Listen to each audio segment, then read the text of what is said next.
Et en ligne avec nous, le maire socialiste de Gravelines dans le Nord. Bonjour Bertrand Ringot. Bonjour. Vous êtes par ailleurs vice-président de la communauté urbaine de Dunkerque. Comment évolue la situation sanitaire chez vous ? Nous avions un indice le week-end précédent de contamination pour 100 000 habitants à 515. Nous sommes à 658 et il est probable que vers la fin de la semaine, on va se rapprocher des 900 et des 1000. Donc c'est tout à fait sérieux. Le variant anglais est très présent chez nous et il continue de se développer. Beaucoup plus présent qu'à l'échelle nationale, Bertrand Ringot. Exactement, c'est pour cela que si on entend parfois, ce matin j'entendais le porte-parole du gouvernement qui disait que sur le plan national la situation se stabilisait, bon c'est pas le cas dans certaines régions, donc nous réclamons la différenciation. C'est désormais le variant anglais qui est présent sur les territoires, sur 500 tests ce week-end, 11% de positivité chez moi, 86,5% du variant anglais qui, comme chacun sait, est beaucoup plus contaminant et beaucoup plus difficile à contenir que le Covid-19 classique. En proportion, on a bien compris, il gagne du terrain chez vous. Est-ce que ça donne lieu pour autant à plus d'hospitalisation à ce stade ? Le centre hospitalier de Dunkerque, nous avons eu la formation des personnels soignants et le CHD est saturé, donc il y a déjà des patients qui ont été évacués sur d'autres hôpitaux de la région, donc c'est pour cela que nous avions, avec l'ensemble des maires de la communauté urbaine de Dunkerque, réclamé un geste fort du gouvernement pour envoyer aussi un signal avec nous à la population de renforcer encore les gestes barrières et aussi se dépister davantage. C'est ce que nous avons fait ici au Sportica Gravelines. C'est environ 300 personnes tous les jours que nous dépistons. Donc vraiment un fonctionnement qui est optimum avec vraiment des résultats dans la journée. Il faut s'en féliciter. Il faut vraiment se faire dépister, respecter les gestes barrières. Et nous avions aussi, c'est vrai, réclamé la fermeture des collèges et des lycées pour envoyer un signe très fort à la population. Mais là-dessus, vous n'avez pas été entendu ? Non, il y a eu des adaptations qui ont été mises en œuvre, comme des classes, les 6e et les 4e, d'un côté un jour et le lendemain les 5e et les 3e. Il y a eu quelques éléments d'inflexion, mais ce n'était pas à la hauteur de ce que nous avions demandé. Et vous demandez de nouvelles mesures encore aujourd'hui, Bertrand Ringot, à l'échelle locale ? Disons que nous restons sur ce que nous avions demandé. Bon là, c'est vrai que maintenant, dans 2 jours, ce sera les vacances scolaires. Donc maintenant, il faut qu'on continue de dépister fortement. Il y a les tests salivaires pour les enfants qui doivent aussi monter en puissance, parce que chacun sait que les enfants sont plus...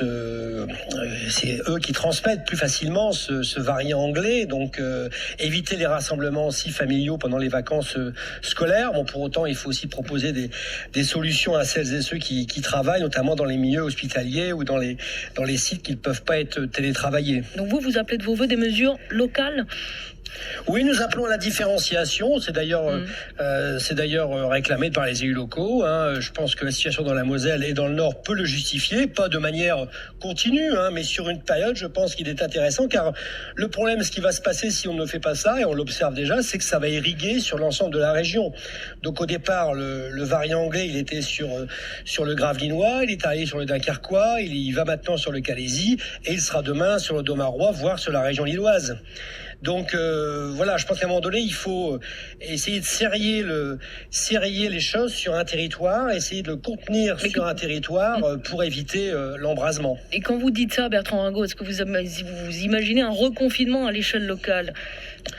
C'était pas ce que nous avions proposé. Nous avions proposé déjà un geste fort il restait une semaine. Donc nous avions proposé que sur cette semaine, les collèges et lycées, il y avait un geste de donner, et sur les écoles primaires, que nous puissions les fermer en proposant toujours des solutions alternatives pour celles et ceux qui n'ont pas de solution de garde pour leurs enfants. Bon, ça n'a pas été retenu dont acte.